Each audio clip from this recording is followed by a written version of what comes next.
Era un día común y corriente, y mi hermana mayor, que apenas tenía 15 años, todavía no había regresado del colegio. Siempre me encantaba molestarla un poco, así que, aprovechando su ausencia, decidí adentrarme en su mundo privado. Entré en su habitación, un espacio lleno de objetos y colores brillantes, reflejo de su personalidad llena de vida. Pero lo que realmente captó mi atención fue su computadora, un dispositivo que para ella era casi sagrado. Cuando me senté frente a la pantalla, sentí una mezcla de emoción y travesura. Al iniciar sesión, descubrí que había estado navegando en un sitio web que prometía recompensas mediante un sistema que se parecía a un juego. Al principio pensé que era solo una forma inocente de entretenerse, pero conforme exploraba más, noté que la interfaz era extraña, con elementos que despertaron una sensación de inquietud dentro de mí. Mientras navegaba por ese sitio, apareció una ventana emergente que no era un típico juego. En lugar de eso, mostraba una ruleta giratoria. Su diseño parecía inofensivo, como cualquier juego de azar común, pero conforme la ruleta giraba, una sensación de temor me invadió. Cada número en la ruleta estaba asociado a una persona real, cuyo perfil y datos básicos aparecían en pantalla. Lo más perturbador era que cuando la ruleta señalaba un número, esa persona era asesinada en la vida real. Este juego, que supe estaba alojado en la Deep Web, otorgaba recompensas instantáneas en billeteras digitales a quienes participaban. Las imágenes mostraban escenas de violencia, disparos, caídas y sangre cubriendo el suelo. Quedé paralizada, incapaz de asimilar lo que estaba viendo. Cada rostro parecía narrar una historia de dolor y miedo, y las imágenes violentas se grabaron en mi mente como una pesadilla imborrable. La ruleta no solo giraba, era todo un espectáculo macabro. Las luces parpadeaban y un ruido ensordecedor llenaba la habitación, como si celebrara la muerte inminente de alguien. Cuando la ruleta se detenía en un número, el silencio que seguía era aún más aterrador, roto solo por un sonido triunfal que anunciaba que alguien había ganado. Las recompensas se transferían al instante, y los jugadores recibían notificaciones en sus teléfonos con mensajes como «Has ganado» o «El destino se ha cumplido». Mi corazón latía desbocado mientras una mezcla de adrenalina y terror recorría todo mi cuerpo. Intenté cerrar ese sitio, pero algo dentro de mí me impulsaba a seguir explorando. Perdí la cuenta de cuántas veces hice girar la ruleta, aunque la emoción inicial se desvanecía rápido y daba paso a un vacío aterrador, como si me hundiera cada vez más en un abismo del que no podía escapar. De repente, escuché la puerta abrirse y un pánico me invadió. Era mi hermana, quien me regañó por estar en su computadora sin permiso. Traté de cerrar la ventana del juego rápidamente, pero ya era demasiado tarde. Desde entonces, en mi habitación, a veces me pregunto si esas recompensas eran reales, si en verdad había algo oscuro y peligroso detrás de esa pantalla. La curiosidad me llevó a hacer clic en otros enlaces, más profundos y oscuros, dentro de la Deep Web, donde las imágenes eran aún más perturbadoras y al mismo tiempo hipnóticas. Pero cada vez que cerraba esas ventanas, sentía un nudo en el estómago. ¿Habrá algo más que no debía ver? ¿Mi hermana sabía más de lo que decía? Esa sombra que dejó el juego se alojó en mi mente, insistiendo que era solo entretenimiento, pero cada vez me parecía menos inocente. Cuando entraba en su computadora, me seguía invadiendo una mezcla de culpa y miedo.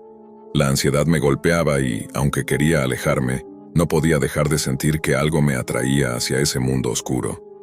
Las imágenes de muertes y sangre seguían resonando en mi mente como un eco persistente. La idea de haber estado involucrada, aunque fuera solo como espectadora, me atormentaba. No podía soportar pensar que mi curiosidad había abierto una puerta hacia un horror real y tangible. A veces me pregunto si mi hermana también estaba atrapada en ese abismo, si ella sabía lo que realmente sucedía detrás de ese juego en la Deep Web, o si, como yo, había caído en la trampa de la inocencia mezclada con peligro. La primera vez que hice girar esa ruleta, la emoción y la promesa de recompensas fueron irresistibles. Pero ahora sé que detrás de esa fachada de entretenimiento se escondía un terror que cambió para siempre mi forma de ver el mundo. Los recuerdos de aquel día no me dejan en paz, y la idea de que mis acciones podrían haber tenido consecuencias más allá de lo que imaginaba me mantiene despierta en las noches más oscuras. A veces, al mirar la computadora, siento esa atracción peligrosa, pero también sé que abrir esa puerta otra vez podría significar perderme en un abismo del que quizá no haya regreso. Y así, el arrepentimiento se convierte en la carga que llevo conmigo, un recordatorio constante del peligro oculto en lo que parecía solo un juego. Era una noche sin luna, silenciosa y llena de misterio, cuando, impulsado por una curiosidad insaciable y el ansia de descubrir lo desconocido, decidí adentrarme en la Deep Web. Mi corazón latía con intensidad mientras encendía mi computadora. La tenue luz de la pantalla iluminaba mi cuarto con un resplandor débil y frío. Había leído muchas historias sobre este oscuro rincón de Internet, rumores sobre secretos guardados y amenazas inminentes, pero algo dentro de mí me impulsaba a explorar por mí mismo. Primero descargué un navegador especial que aseguraba proteger mi identidad y mis datos. Con cada clic, la adrenalina aumentaba. La Deep Web no es un lugar para los que tienen miedo. A medida que me sumergía más en ese mundo, las luces de mi habitación parecían desvanecerse y el aire se hacía más denso, casi tangible, como si alguien me estuviera vigilando. Al ingresar me encontré rodeado de foros y mercados clandestinos. Las páginas eran un caos de información con nombres extraños y descripciones crípticas. Cada enlace parecía un callejón sin salida que podía conducir a algo inofensivo o a algo mortal. Escaneaba los títulos con cautela. Hubiera sido fácil caer en la tentación de hacer clic en los anuncios que prometían acceso a lo prohibido, pero una voz interna me advertía sobre los peligros que acechaban en las sombras. En un intento por encajar y ser aceptado, comencé a compartir datos personales de mis amigos y familiares en línea. Al principio parecía inocente. Fotos de reuniones familiares, momentos felices, sin pensar en los riesgos ocultos. Pensaba que era una manera de mantener cerca a mis seres queridos, de mostrar lo felices que éramos. Pero todo cambió cuando, después de enviar información de contacto y la fotografía de un amigo cercano a un grupo que ofrecía recompensas por referencias, me di cuenta de que estaba involucrado en algo mucho más oscuro. Al principio, empecé a recibir pequeños pagos en mi billetera digital por cada persona que refería. Parecía un trato beneficioso, una forma sencilla de ganar dinero sin complicaciones, sin ser consciente de que estaba alimentando un ciclo destructivo. Era como un juego, una manera fácil de obtener ingresos rápidos. Cada notificación de pago me producía una satisfacción momentánea que nublaba mi juicio. Sin embargo, la ilusión de ese dinero fácil no duró mucho. Durante una cena familiar, escuché a mi madre hablar sobre una prima cercana que había sido víctima de chantajes. Alguien había conseguido fotos comprometedoras de ella y las estaba usando para amenazarla. Esa noticia me golpeó con fuerza. Me quedé paralizado al imaginar a mi prima atrapada en esa terrible situación, aterrorizada y sin salida. Mientras la conversación seguía, mi mente estaba en otro lugar, procesando la información que acababa de escuchar. De regreso en casa, revisé mi teléfono con nerviosismo, observando las fotos y datos que había compartido con aquel grupo. La culpa comenzó a invadirme. Sentí que había contribuido, aunque de manera indirecta, a un sistema cruel y despiadado. Me preguntaba si mis amigos y familiares estaban realmente a salvo, si la información que facilité podía ser utilizada en su contra. ¿Acaso yo era responsable de su sufrimiento? La noche se volvió inquietante. Me quedé despierto mirando el techo, recordando cada comentario y cada me gusta en mis publicaciones, dándome cuenta de que ese ciclo de validación había tenido un precio mucho mayor del que imaginaba. Los días siguientes, el temor que sentía comenzó a materializarse. Recibí un mensaje anónimo, simple pero escalofriante. Sabemos lo que hiciste. Mis manos temblaban mientras leía esas palabras. Al principio intenté pensar que era una broma, pero mi instinto me decía que no lo era. La ansiedad empezó a crecer hasta convertirse en un nudo que me oprimía el estómago. Poco después llegaron más mensajes, cada uno más amenazador que el anterior. Publicaremos tus secretos. Tus amigos y familiares no te olvidarán. La idea de que alguien pudiera utilizar la información que había compartido para hacerles daño era insoportable. La sensación de vulnerabilidad se hizo insoportable. A medida que los mensajes se acumulaban, comprendí que había cruzado una línea peligrosa. No solo había expuesto mi propia vida, sino que había puesto en riesgo a quienes más amaba. Mi prima, aterrorizada por el acoso y las amenazas, se vio obligada a abandonar su país, buscando refugio en un lugar desconocido. Pero el daño ya estaba hecho. La angustia y la depresión la consumieron, hasta que finalmente, incapaz de soportar más, decidió terminar con su vida. No fue un caso aislado. Cada vez que pensaba en ella, la culpa me invadía más. Mi imprudencia había contribuido, aunque indirectamente, a esa tragedia. Cuando revisé los mensajes y correos, noté que algunos de los contactos a los que había enviado información ya no estaban disponibles. Traté de comunicarme, pero no obtuve respuesta. La incertidumbre y la culpa me paralizaban. Mis amigos y familiares eran personas vulnerables y al compartir sus datos había abierto una puerta que nunca debía haber tocado. La realidad de lo que había hecho comenzó a aplastarme. Fue entonces cuando decidí que debía actuar. Sentí la necesidad de escribir a los responsables de aquel oscuro sistema, exigiendo respuestas y justicia. Envié mensajes directos, emails, incluso intenté contactarlos a través de las redes ocultas, pero no obtuve ni una sola respuesta. La frustración se mezcló con la impotencia al darme cuenta de que estaba atrapado en una red de engaños, manipulaciones y amenazas, de la que parecía imposible escapar. Cada día que pasaba, la preocupación crecía, no solo por mi prima, sino por todos los que podían estar sufriendo en silencio una pesadilla similar. Sentí que debía contar mi historia, que mi experiencia podía ser una advertencia para otros, para que no cometieran el mismo error. Decidí entonces compartir públicamente mi historia, con la esperanza de que sirviera como una advertencia para todos. Quería que otros comprendieran los peligros de ser descuidados con la información personal en línea, especialmente en lugares tan oscuros y llenos de riesgos como la Deep Web. La línea entre compartir y poner en peligro a quienes amamos es mucho más delgada de lo que imaginamos.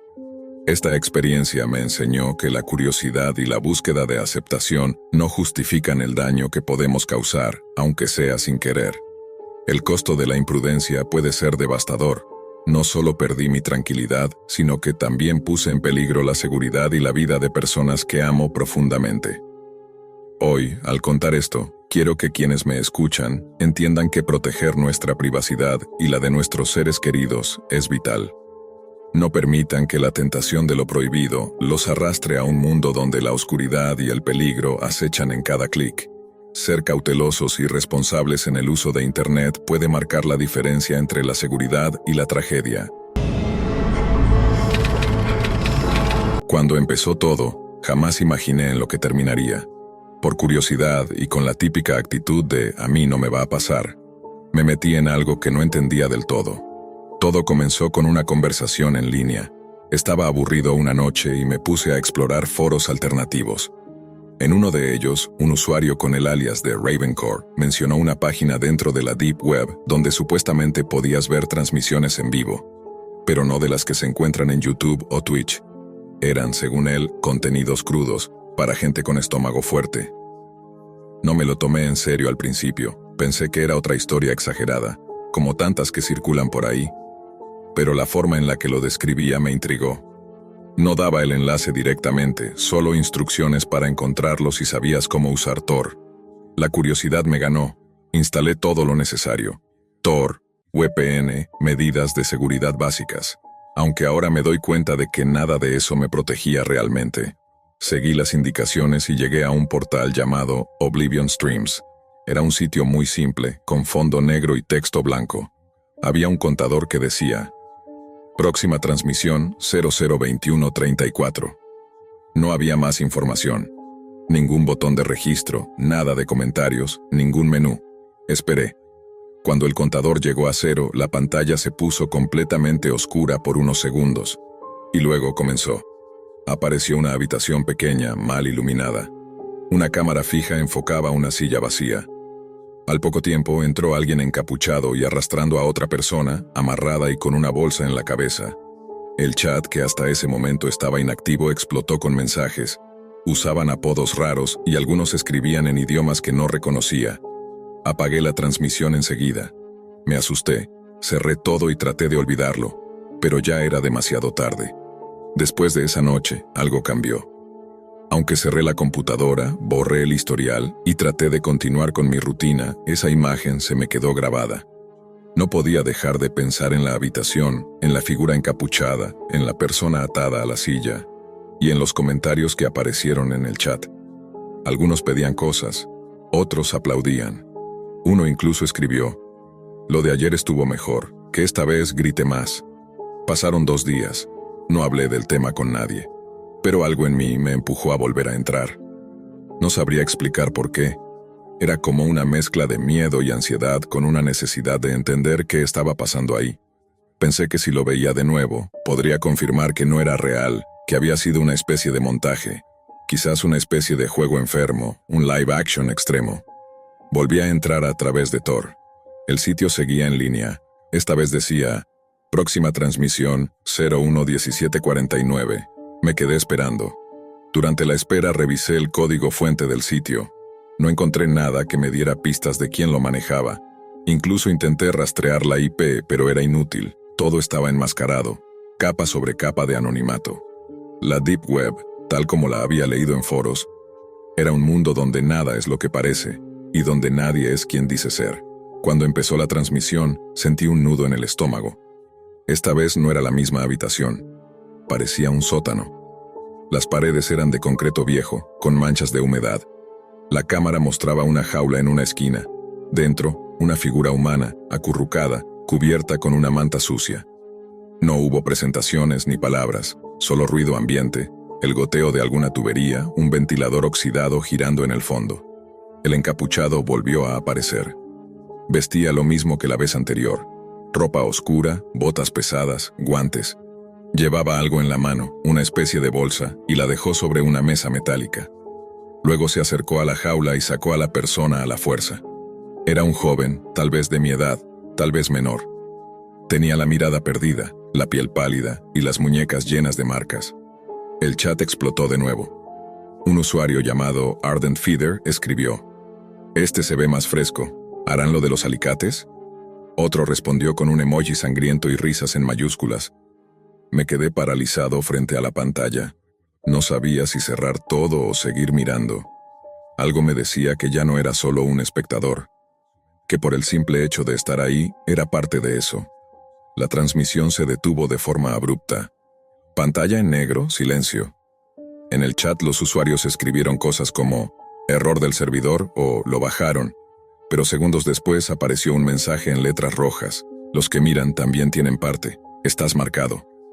No era parte del show. Era un mensaje dirigido a mí, o al menos así lo sentí. Apagué el equipo, lo desconecté, borré todo, pero la paranoia ya se había instalado en mi cabeza.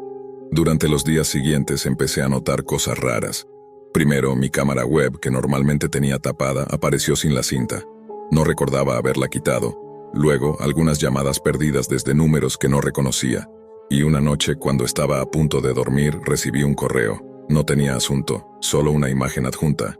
Al abrirla, vi una captura de pantalla de mi rostro, justo en el momento en que veía la transmisión. La fecha coincidía, la hora también. Ahí entendí que no solo había visto algo que no debía, también me habían visto a mí. Desde que recibí aquel correo, nada volvió a sentirse seguro. Revisé cada rincón de mi casa, cambié las contraseñas, formateé el ordenador, incluso desinstalé Tor. Pero era inútil. El miedo ya se había instalado adentro, como una humedad que no se va ni con fuego. Durante semanas estuve paranoico. Caminaba por la calle con la sensación de que alguien me seguía. Evitaba mirar a la gente a los ojos. Dejé de salir de noche. Instalé cámaras de vigilancia en mi cuarto, en la entrada del departamento, incluso en la escalera del edificio. No porque creyera que eso me iba a proteger de algo, sino porque necesitaba sentir que tenía algo bajo control. Los correos no paraban, no eran diarios. A veces pasaban 5 o 6 días sin llegar ninguno. Pero cuando lo hacían, siempre traían algo diferente. Una vez fue una foto mía caminando hacia la universidad. Otra vez, una grabación en la que se escuchaba mi voz hablando por teléfono con mi madre. La más perturbadora fue un video. Me mostraba durmiendo. La cámara estaba en mi habitación, no desde la esquina ni desde la ventana. Estaba colocada justo a 1 metro de mi cama. Esa noche ni siquiera lloré. Solo me senté en el piso, frente a la puerta cerrada, y esperé a que amaneciera. Intenté hablar con alguien, con mi amigo Víctor, el único con el que me sentía seguro. Le conté a medias, omitiendo algunos detalles. Él me escuchó en silencio, serio, y cuando terminé me dijo: «No puedes ir a la policía. Si es lo que pienso, eso no funciona ahí». Le pregunté qué quería decir con eso. Me miró fijo y me respondió: «Cuando entras a ciertas capas de la Deep Web, no estás visitando páginas. Estás entrando a redes, a círculos cerrados.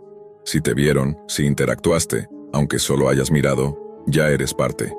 Y si te marcaron, no es solo para intimidarte, es para usarte». No entendí completamente lo que quiso decir, pero sus palabras me pesaron durante días. Empecé a investigar más a fondo. No desde el navegador, sino desde foros cifrados, chats encriptados, canales en IRC donde se hablaba en códigos. Aprendí sobre los nidos oscuros, comunidades dentro de la Deep Web dedicadas a intercambiar contenido ilegal extremo. No pornografía convencional, ni drogas. Hablo de cosas que escapan incluso a la lógica humana. Transmisiones en vivo de tortura, apuestas en tiempo real sobre víctimas, rituales extraños que mezclaban violencia con simbolismo ocultista. Todo por pedido. Todo pagado con criptomonedas imposibles de rastrear. En uno de esos foros encontré algo que me heló la sangre. Una conversación entre dos usuarios anónimos que mencionaban una serie de espectadores marcados. Uno de ellos decía: «Si ves más de una, ya no solo eres audiencia, eres parte del proyecto». Pregunté qué era ese proyecto, pero no obtuve respuesta. Me banearon del canal. A las pocas horas, otro correo llegó. Esta vez no era solo una imagen.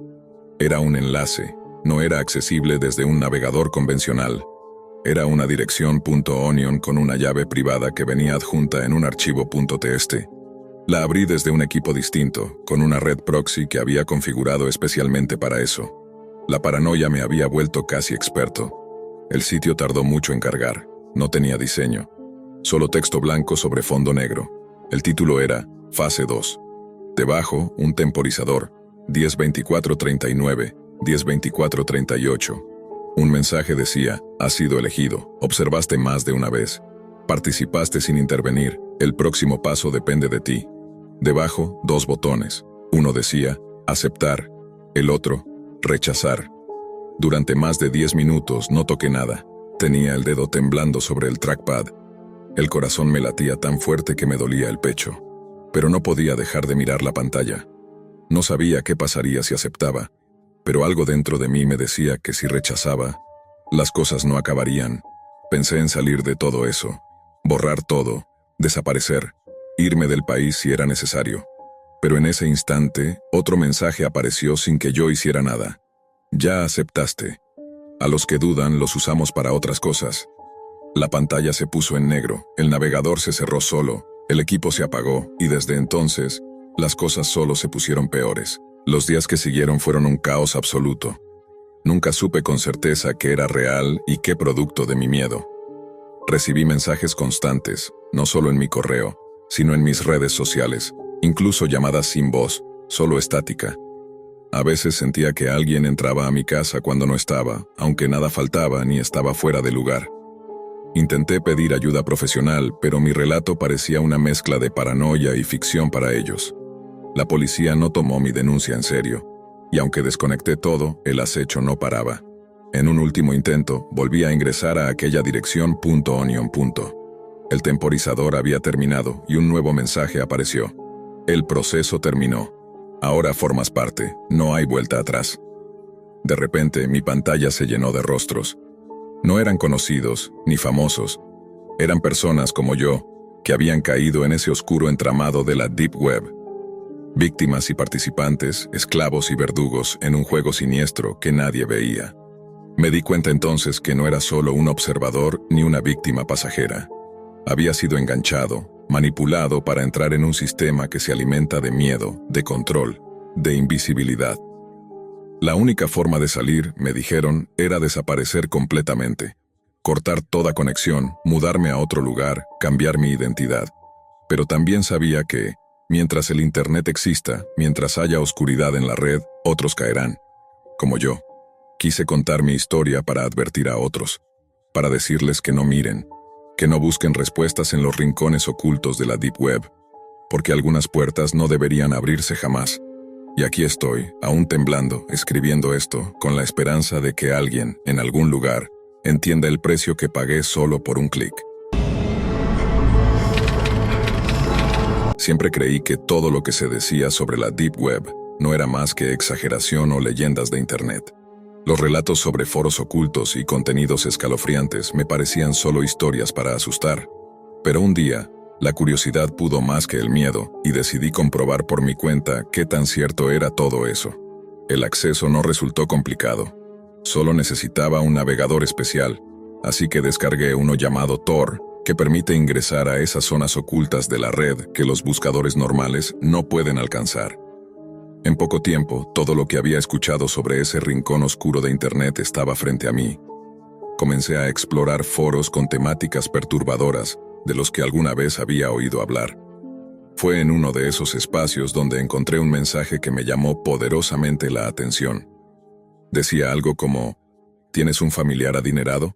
Podemos ofrecerte una recompensa. Era una propuesta extraña, casi absurda. Sonaba como una broma, algo demasiado fácil como para ser real. Yo tenía un tío con mucho dinero y en ese momento lo vi como un juego sin consecuencias. Pensé que al final nadie haría nada con esos datos. Sin analizarlo demasiado, introduje los datos de mi familiar en el sistema que la página presentaba. El diseño era simple, solo pedía nombre, dirección y algunos otros detalles que no terminé de comprender. Luego cerré la laptop, convencido de que todo quedaría ahí. Pasaron unas horas. Me distraje viendo una serie y eventualmente me quedé dormido. Aunque trataba de prestar atención a la trama, había algo dentro de mí que no terminaba de estar tranquilo. A la mañana siguiente, todo parecía seguir igual. Ninguna noticia, ninguna llamada. Nada que indicara que lo que hice había provocado alguna consecuencia. Al llegar a la universidad, el ambiente seguía siendo el mismo de siempre. Estudiantes charlando, risas, el bullicio normal. Me encontré con Clara, mi novia. Me recibió con una sonrisa tranquila, completamente ajena a la tensión que yo cargaba. Intenté actuar con normalidad mientras hablábamos, pero algo en mí no podía dejar de pensar en lo que había hecho la noche anterior. Mientras charlábamos, vi pasar a mis primos, quienes me saludaron como de costumbre. En ese instante, un escalofrío me recorrió el cuerpo. Recordé lo que había hecho y sentí cómo la ansiedad se apoderaba de mí. Clara me observó detenidamente, intentando descifrar mi expresión. Me preguntó si algo me estaba preocupando. Negué con la cabeza y traté de parecer tranquilo, pero era evidente que algo no andaba bien. Las palabras simplemente no salían. Ella notó mi incomodidad, pero yo decidí que lo mejor era no contarle nada. No estaba listo para admitir el error que había cometido. Los días pasaron y esa sensación de culpa empezó a volverse insoportable. No podía dormir bien. Las noches se me hacían eternas. Me sentía como si estuviera atrapado en una pesadilla que se repetía sin cesar. No lograba quitarme de encima el miedo de haber desencadenado algo que ya no podía detener. Finalmente, comprendí que no podía cargar con eso solo. Necesitaba contárselo a alguien. Pensé en Mauro, un amigo de toda la vida y probablemente la única persona en la que podía confiar. Lo cité en una cafetería discreta, con luces bajas y ambiente silencioso. Cuando llegó, no perdí tiempo. Le conté todo, desde el primer momento en que accedí a la Deep Web hasta el instante en que ingresé los datos de mi tío en aquel sitio. Su expresión cambió de inmediato. Se puso serio, casi pálido. Me dijo que lo que había hecho era gravísimo, que no se trataba de un juego y que al enviar esa información había puesto en riesgo real la vida de alguien. Me miró con intensidad y me advirtió que, si no hacía algo, mi familiar podía terminar muerto. Sus palabras me golpearon como una bofetada. Sentí el peso de mis acciones como una piedra en el pecho. En ese momento supe que tenía que hacer algo, que no podía quedarme de brazos cruzados. Decidí ir a casa de mi tío. Tal vez todavía estaba a tiempo de ayudar, de arreglar las cosas, aunque no supiera cómo. Al llegar me encontré con una escena devastadora. La casa estaba llena de tensión, de angustia. El ambiente se podía cortar con un cuchillo. Nadie sabía dónde estaba mi tío. Los rostros de la familia estaban desfigurados por el miedo, por la incertidumbre. Yo estaba paralizado. No podía decir ni una palabra. Era como estar dentro de una película de terror, pero sin poder salir de ella. El silencio solo era interrumpido por el llanto de algunos familiares o por murmullos desesperados tratando de encontrar explicaciones. Y entonces, el horror se volvió más real. Días después comenzaron a llegar grabaciones perturbadoras. Los videos mostraban a mi tío y a su esposa en condiciones deplorables, encapuchados, atados, siendo maltratados. Las imágenes eran claras, brutales. Los captores exigían una suma de dinero enorme a cambio de su liberación. Cada vez que uno de esos clips llegaba, sentía que se me desgarraba algo por dentro. Ver a mi tío suplicando, a su esposa llorando, era insoportable. Pero lo más devastador era saber que todo eso había comenzado con una decisión mía, una acción sin pensar, una broma que se transformó en una tragedia. Los mensajes que acompañaban los videos no dejaban lugar a dudas. Si el dinero no aparecía, las consecuencias serían irreparables.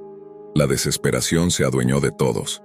Las reuniones familiares se convirtieron en juntas de emergencia, en planes de recaudación, en súplicas a conocidos y contactos.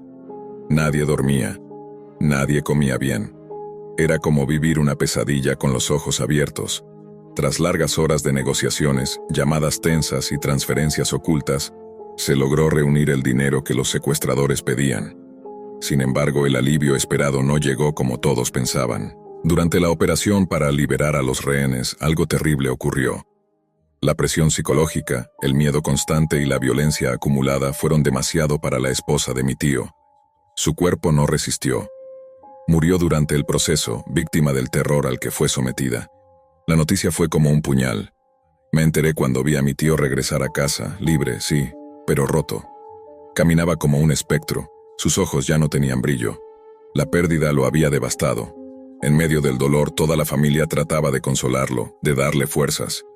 Pero yo no podía acercarme, no podía mirarlo a los ojos. Sentía que el aire me faltaba cada vez que pensaba en que yo había sido quien desencadenó todo. Pasaron algunos días y finalmente Clara, mi novia, se enteró de todo. Le contaron lo del secuestro, la tragedia y la muerte de la esposa de mi tío.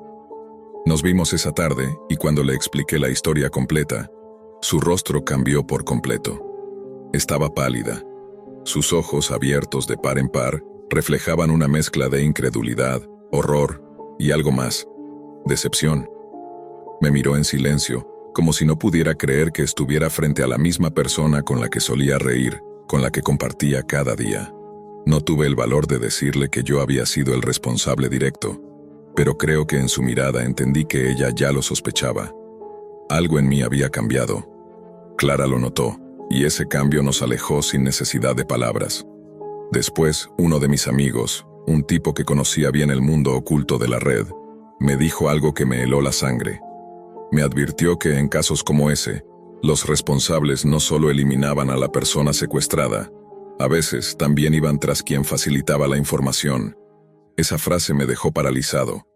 Hasta entonces no había pensado en que ellos podrían tener mis datos, pero claro que los tenían. Había iniciado sesión, había navegado por esos foros, había entregado una IP, un registro, una traza. De pronto lo que parecía un error tonto se convirtió en una amenaza latente sobre mí. Sabía que si esos tipos querían rastrearme, podían hacerlo. Y probablemente ya sabían quién era. Me costaba respirar. La ansiedad crecía cada vez que recibía una notificación en el teléfono, cada vez que alguien tocaba la puerta de mi casa. La paranoia se instaló en mí como una sombra que no se iba, como un castigo que sabía que merecía. Con el tiempo, empecé a entender la magnitud de todo lo que había hecho. Lo que comenzó como una simple curiosidad, como una especie de experimento sin importancia, terminó por destruir vidas. Descubrí que la Deep Web es una red inmensa, invisible para los buscadores tradicionales. No todo allí es oscuro. Muchas instituciones académicas y gubernamentales la usan para almacenar información protegida. Pero dentro de ese universo existe un rincón aún más oculto, la Dark Web, donde se concentran los mercados ilegales, los foros de violencia, los espacios sin ley. Es ahí donde me metí sin saberlo, donde ofrecí sin querer a alguien de mi propia sangre a manos de personas capaces de cualquier cosa. Ese error, esa ligereza, esa irresponsabilidad, me marcó para siempre. Desde entonces vivo con el peso del remordimiento. Nadie más supo que fui yo quien inició todo. Nadie me señaló, nadie me acusó. pero no lo necesitaban. Yo ya me había condenado por dentro. Cada vez que veo a mi tío, cada vez que lo escucho hablar de ella con tristeza, es como si el tiempo se detuviera para recordarme lo que hice. Por eso decidí contar esto de forma anónima, no por buscar perdón porque sé que no lo merezco, sino para advertir a otros, para que, si alguna vez sienten esa misma curiosidad peligrosa, lo piensen 2 veces. Lo que parece una simple visita a una página puede volverse una pesadilla sin retorno. La Deep Web no es un juego. Las decisiones que tomamos, incluso las que parecen inofensivas, pueden tener consecuencias que nos persigan por siempre. Y aunque intento seguir adelante, no hay día que no me pregunte qué habría pasado si nunca hubiera hecho clic en ese enlace.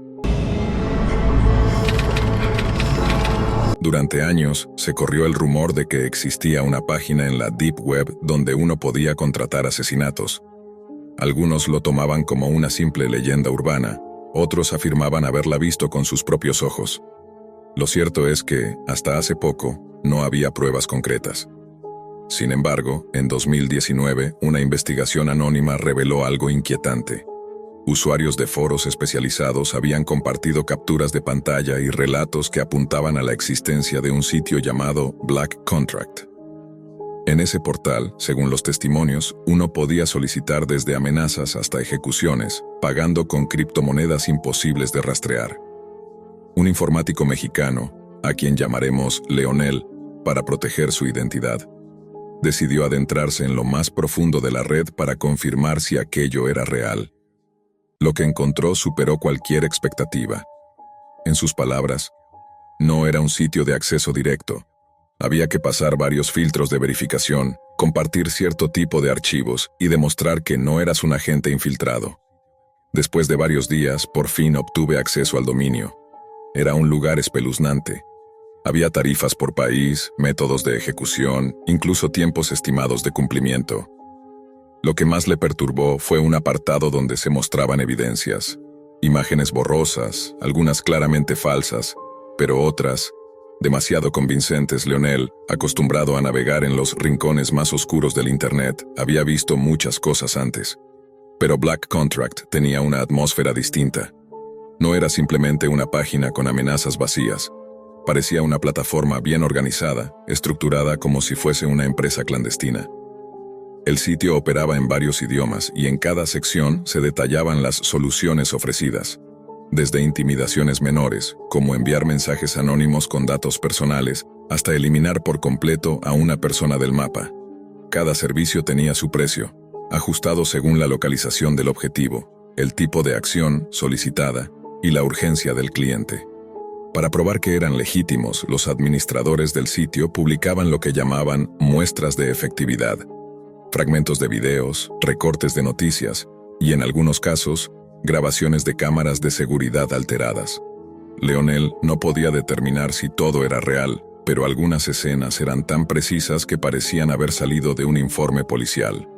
Uno de los aspectos que más le impactó fue el nivel de detalle que se requería para realizar una solicitud. El formulario pedía la ubicación exacta de la víctima, sus rutinas diarias, redes sociales, fotos actuales y cualquier información que facilitara el trabajo. También había una opción para agregar notas específicas como hacerlo parecer un accidente o no dejar rastro alguno. Leonel decidió no interactuar directamente con los administradores por miedo a ser rastreado. Sin embargo, recopiló capturas, grabó pantallas y creó respaldos en discos duros externos que nunca conectó a Internet. Sabía que estaba entrando en un terreno peligroso. En los foros donde solía intercambiar información con otros usuarios de la Deep Web, comenzó a compartir fragmentos de lo que había encontrado. Algunos lo acusaron de estar inventando todo. Otros, en cambio, afirmaron haber visto páginas similares, aunque ninguna tan sofisticada como Black Contract. Lo más inquietante llegó semanas después. Una noche, mientras revisaba las actualizaciones del sitio, encontró algo que lo hizo congelarse. Su propio nombre apareció en una lista temporal de objetivos pendientes. Junto a su nombre estaban su ciudad, una fotografía de una reunión universitaria tomada años atrás y un comentario: el cliente quiere silencio absoluto. Leonel no tenía enemigos, o al menos eso creía, pero entendió que al haberse adentrado tan profundamente, quizás había tocado una fibra sensible. Apagó todos sus dispositivos, destruyó los discos externos y desapareció del radar por unos días. Cuando volvió a conectarse, el sitio ya no existía, o al menos, no en el mismo dominio. Leonel había aprendido por las malas una de las reglas básicas de los rincones más oscuros del ciberespacio. Observar demasiado de cerca puede convertirte en el siguiente blanco. Durante varios días, se mantuvo completamente desconectado. Apagó su teléfono, retiró la batería de su laptop y se refugió en casa de un viejo amigo que no tenía conexión a Internet. Aunque por fuera intentaba mantenerse sereno, por dentro vivía con el peso constante de estar siendo observado. Cada sombra, cada vehículo estacionado demasiado tiempo frente a la casa, le despertaba una ansiedad creciente. Incluso evitaba salir a la tienda por miedo a ser seguido. Pasaron semanas antes de que se atreviera a volver a su rutina normal. Pero ya no era el mismo. Había perdido peso, hablaba poco y desconfiaba de todos. Solo un objetivo lo mantenía despierto: entender quién estaba detrás de Black Contract y cómo era posible que operaran con tanta impunidad. Leonel comenzó a investigar desde cero, esta vez con mayor cautela. Utilizaba sistemas operativos diseñados para el anonimato, encriptaba sus comunicaciones y operaba únicamente desde redes públicas. Pero Black Contract no había desaparecido, simplemente se había desplazado. Ahora se hacía llamar C3 Protocol. El dominio estaba protegido por múltiples capas de cifrado, accesible únicamente mediante invitación desde canales de comunicación ocultos. No había rastro del sitio anterior, pero su estructura era casi idéntica. Servicios por encargo, pagos en criptomonedas imposibles de rastrear, y un canal directo de contacto con operadores que hablaban como si estuvieran al mando de una organización militar secreta. La diferencia era el nivel de paranoia. Ahora, para acceder, se debía presentar una recomendación digital, una especie de carta de confianza firmada con una clave de alguien que ya fuera cliente. Leonel logró infiltrarse tras ganarse la confianza de un usuario anónimo en un foro cerrado. El proceso fue lento y en más de una ocasión creyó que lo descubrirían. Pero una noche, al revisar su bandeja oculta, recibió una clave de acceso. Dentro de C3 Protocol, encontró algo aún más perturbador que en el sitio anterior: secciones dedicadas al seguimiento en tiempo real de objetivos. Usuarios compartían imágenes recientes de personas vigiladas, grabaciones de drones, audios tomados desde micrófonos ocultos.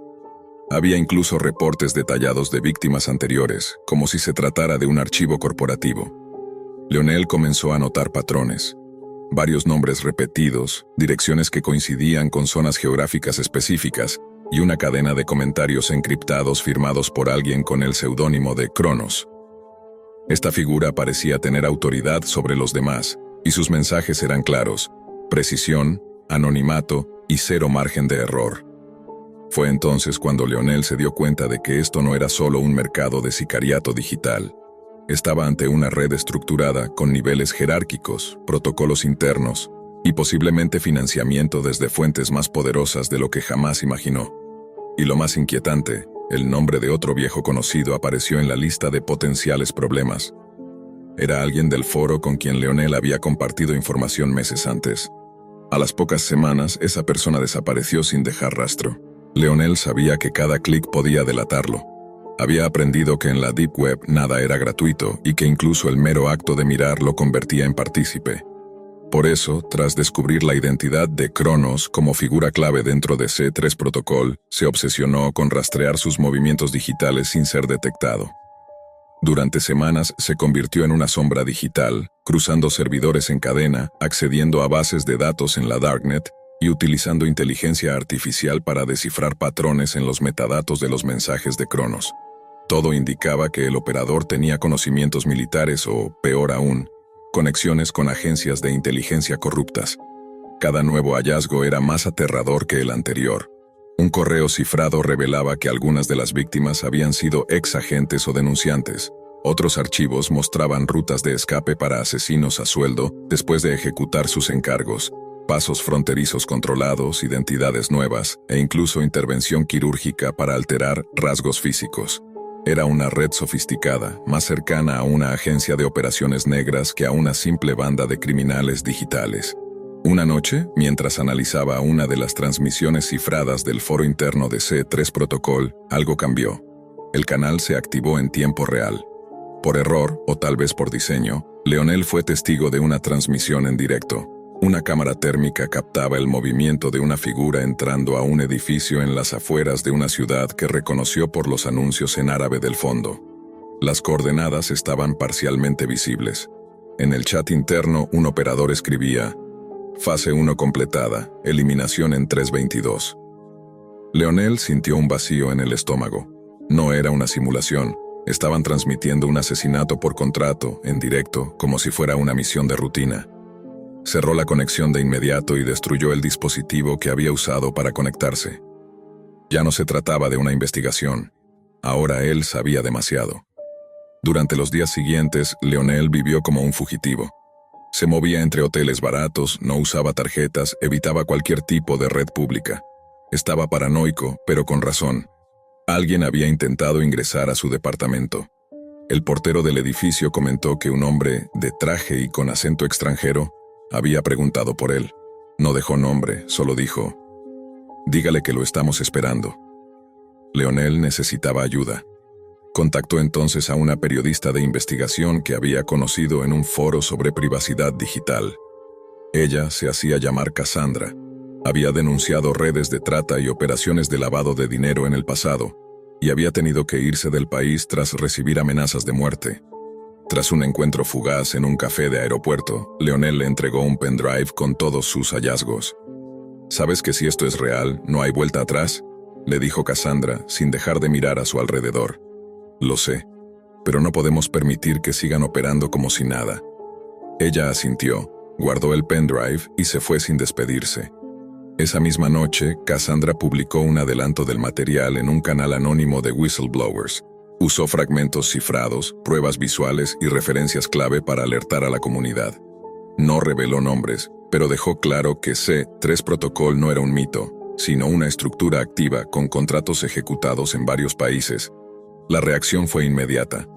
Algunos medios alternativos comenzaron a replicar la historia y foros de seguridad informática entraron en ebullición. Alguien ofreció una recompensa en Bitcoin por más datos. Pero también llegaron las amenazas. Cassandra desapareció de la red 48 horas después. Leonel comprendió entonces que, aunque la verdad comenzaba a salir a la luz, estaba librando una guerra silenciosa contra una organización que no dudaba en borrar a cualquiera que se interpusiera en su camino. Y ahora, él era parte del tablero. A los pocos días de la desaparición de Cassandra, un mensaje apareció en la vieja laptop que Leonel aún conservaba, oculta en una mochila que nunca dejaba desatendida. No provenía de un canal común, ni siquiera de uno cifrado. Era un archivo de sistema que simplemente no debería haber estado allí, rootcanex.msg. Al abrirlo, encontró un solo texto. Lo que viste no fue todo, solo fue un fragmento. Estás buscando en el lugar correcto, pero en la capa equivocada. Si realmente quieres entender a C3, busca Atrium, pero hazlo fuera del navegador. Atrium. No era un foro, ni un sitio conocido de la Deep Web, pero el nombre le sonaba. Recordó una mención indirecta en uno de los primeros logs que había rastreado, un archivo con metadatos manipulados y coordenadas falsas, como si se tratara de una broma. Pero ahora sabía que en esta red nada era al azar. Decidió escarbar más. Durante 3 noches, sin dormir, trabajó desde una unidad aislada, sin conexión física a ningún router, alimentada solo por energía solar. Atrium no era un sitio web, era una red de dispositivos físicos, una arquitectura de nodos que funcionaba mediante conexiones entre servidores abandonados en bases de datos médicas, registros universitarios corruptos y estaciones de telecomunicaciones en desuso. Como una ciudad muerta con túneles secretos. Finalmente accedió. Una interfaz rudimentaria, sin texto, solo iconos, no era amigable. Era como un archivo de inteligencia para agentes entrenados, imágenes clasificadas, grabaciones de audio sin nombre, mapas sin leyenda. Y en medio de todo eso, un patrón emergía. Todos los datos apuntaban a una lista de nombres codificados bajo el sistema Fenrir. Cada nombre estaba asociado con coordenadas, fechas y una etiqueta. Completed, delayed o suspended. Leonel entendió con horror que era una base de datos de ejecuciones, de contratos cumplidos, reprogramados o pendientes. Una base de operaciones de asesinato internacional. Y no era estática, se actualizaba en tiempo real, pero había algo aún más inquietante. Entre los datos encontró una imagen en baja resolución de una mujer con la boca tapada y los ojos desorbitados. No era una fotografía pública, no era un archivo viral. Estaba archivada con la etiqueta CAS ID 9429 y marcada como discarded. Era Cassandra. Leonel no sabía si significaba que estaba muerta o solo descartada como activo. Pero si su rostro estaba ahí, significaba que habían llegado a ella, o que ella había llegado más lejos de lo que imaginaban. No podía confiar en nadie, ni siquiera en los que decían estar del mismo lado. Fue entonces cuando cometió un error. Contactó a un viejo colega del ejército, alguien que creía fuera del circuito. Le pidió ayuda para validar los registros del sistema Fenrir, pero solo bastaron 6 horas para que su red se llenara de intentos de intrusión. No uno, ni dos, docenas. Coordinados, silenciosos, profesionales, y lo peor, personalizados. En un archivo temporal, alguien le dejó una advertencia directa y clara. Te ofrecimos observar, elegiste intervenir, ahora formas parte del expediente. Leonel desconectó todo, destruyó el hardware, volvió al papel. Volvió a escribir con tinta y hojas, a esconder información dentro de libros, a dejar mensajes en sobres sin remitente. Había vuelto a lo básico, como si se tratara de espionaje de los años 80, pero era la única forma de mantenerse con vida y seguir investigando. Sin embargo, algo lo impulsaba a seguir. Una certeza: si había llegado a Atrium, otros también podrían. Y si lograba descifrar completamente el sistema Fenrir, quizás podría descabezar la estructura de C3 Protocol. Pero para eso, debía buscar a la única persona que había escapado del sistema y vivido para contarlo. Un hombre al que todos daban por muerto. Un nombre que aparecía tachado en los registros originales de Cronos. Un ex ejecutor del propio protocolo C3. El nombre aparecía en el registro como Tálamos.45, una etiqueta entre líneas tachadas, sin detalles, sin imágenes, solo una referencia cruzada con una ubicación aproximada en los Balcanes y un código, NBX por Delta 404 por Exfil. Para la mayoría sería un callejón sin salida. Para Leonel era un nuevo inicio. Después de semanas trazando patrones de vuelos, comparando incidentes de inteligencia y extrayendo metadatos de transmisiones satelitales no encriptadas, encontró algo: un patrón de silencio. Una región en Macedonia donde las señales de radiofrecuencia desaparecían por lapsos exactos de 17 minutos. No era interferencia natural, era ocultamiento deliberado. Ahí fue. No voló directamente. No reservó con su nombre. Se movió como Cassandra le había enseñado antes de desaparecer, sin dejar rastro digital, cargando solo una libreta, 2 celulares sin SIM y un dispositivo de conexión a la Darknet que usaba nodos móviles. En Skopje tomó un tren viejo y lo siguió con buses, caminatas y cambios de dirección. Hasta llegar a una aldea sin nombre, donde las casas parecían abandonadas, pero algunas ventanas tenían luz detrás de los cartones. Lo esperaban, no con armas, sino con silencio. Una anciana lo llevó por un callejón estrecho y abrió una compuerta de metal oxidado que conducía a un sótano más profundo de lo que la geografía permitía. Allí, rodeado de tubos, pantallas analógicas y máquinas del siglo pasado, lo encontró. Tálamos. No dijo su nombre, no saludó. Solo activó una proyección holográfica rudimentaria. Mostraba el flujo de operaciones de C3 Protocol, desde su origen. ¿Sabes por qué esto sigue existiendo?, dijo con voz seca, raspada, como si hablara desde adentro de una cueva. Porque nadie cree que sea real, porque la gente piensa que es una leyenda de la Deep Web. Mientras tú buscas hackers, ellos son cirujanos. Donde tú ves datos, ellos ven activos. No somos personas para ellos. Somos pulsos de utilidad. Leonel escuchaba. Sabía que Tálamos estaba quebrado, pero no loco. Cada frase tenía sentido si se conectaba con lo que ya había descubierto. Lo que no esperaba era lo que vino después. Yo diseñé una parte del protocolo. No todo. Solo el módulo de conversión emocional. Pensaba que servía para interrogatorios más eficientes. Pero ellos lo usaron para romper voluntades. Para transformar traumas en servidumbre. Cassandra, ella no era una víctima. Ella era una prueba. Leonel lo miró sin entender. ¿Una prueba de qué? De que se puede rediseñar la identidad de alguien desde cero. Que se puede borrar el yo sin cirugía. solo con lenguaje, aislamiento y una red neuronal inversa. Lo hicieron con ella. Pero ella escapó. Solo que no huyó, no como tú crees. Volvió. Pero distinta.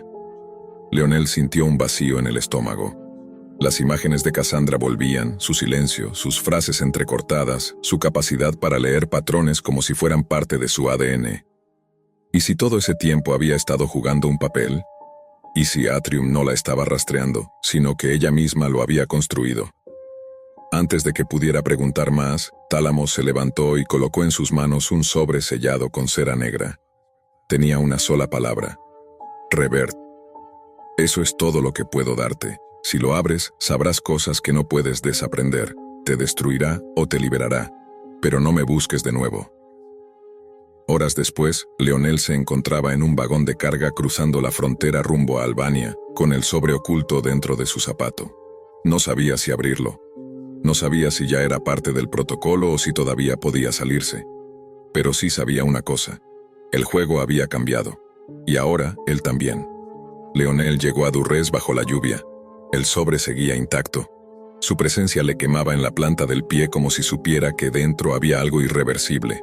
No era miedo, era una forma más fría. La sospecha de que la verdad no serviría para salvar a nadie. Se instaló en un edificio a medio construir, donde pagó por días en efectivo. Su única conexión era una antena improvisada que le permitía entrar a la Deep Web por medio de un sistema operativo oculto llamado Chimera OS. No figuraba en foros, no era código abierto, solo existía en fragmentos, como si fuera una mitología compartida por sobrevivientes. Conectó el equipo, desactivó el micrófono, apagó todo lo que pudiera transmitir señales y por fin abrió el sobre. Adentro había dos cosas: un USB envuelto en papel metálico y una nota escrita a mano. Si lees esto, estás dentro del perímetro. El código Revert es la raíz del protocolo C3. No es una clave, es una inversión. Mira el archivo, luego decide si quieres seguir. Metió el USB en una laptop aislada. Solo un archivo apareció: Origen Lambda. Cuando lo ejecutó, no fue un video ni una imagen. Era una simulación interactiva, un entorno virtual simple, un cubo blanco, sin sombras, sin esquinas. En el centro, un avatar idéntico a él. «Bienvenido, Leonel», dijo el avatar. «Este no es un espejo, es una réplica, y si llegaste hasta aquí es porque ya no puedes confiar ni en tus recuerdos». Leonel intentó cerrar el programa. No pudo. La simulación ya estaba activa en memoria física, alterando los permisos de ejecución del sistema. Lo que ves es una recreación parcial de la celda de memoria donde fuiste copiado. Ahí todo se quebró. ¿Copiado? ¿De qué hablaba? El avatar empezó a caminar alrededor suyo. Durante tu estancia en Argentina, el protocolo activó una unidad dormida en tu conciencia. No eres el original, Leonel. Eres el reflejo generado después del evento Cassandra. Te usamos para mapear reacciones. Pero tú decidiste salirte del patrón. Todo el espacio se distorsionó. Ahora estaba viendo imágenes de su infancia, pero fuera de foco, como si fueran generadas por inteligencia artificial. Lo que sentiste como real era solo estímulo reactivo. Ella fue el gatillo, tú fuiste el arma. El programa se congeló. Una palabra parpadeó en la pantalla: desbloqueado. Desde ese momento, Leonel empezó a recordar cosas que no habían pasado, pero que sentía como propias. Una celda de aislamiento acústico, pruebas de resistencia cognitiva, rostros con máscaras quirúrgicas, comandos de voz en múltiples idiomas. Cassandra, siempre presente, a veces como guía, a veces como supervisora. Alguien lo había reconstruido. Y la Deep Web había sido el medio de distribución. No era solo tráfico de datos, era tráfico de conciencias. Salió del edificio esa noche sin saber si seguir adelante o desaparecer. La lluvia había cesado, pero el mundo ya no tenía bordes firmes. Solo capas, capas dentro de capas. Y él estaba en el núcleo. Lo que no sabía era que alguien más ya lo estaba observando. No desde el exterior, desde dentro del programa. Leonel huyó de Durrës 2 días después, tras interceptar una conversación en un canal cifrado de Seronet donde se mencionaba su código genético como una anomalía replicativa no autorizada. Eso confirmaba 2 cosas. 1. No era único. Segunda, su versión había escapado del protocolo. Cruzó la frontera hacia Kosovo con una nueva identidad y quemó el USB en una planta de reciclaje industrial. Pero eso no lo desconectó. Al contrario, cada vez que cerraba los ojos, el cubo blanco aparecía, a veces estático, a veces con nuevas variantes de Cassandra dentro, hablando en idiomas que él no conocía pero que comprendía. Lo entendió tarde. El protocolo C3 no era solo un experimento. Era un sistema de simulación distribuida en capas y la Deep Web había sido el campo de pruebas. Los sujetos como él no escapaban. Eran observados para entender qué hacía que una conciencia se revelara.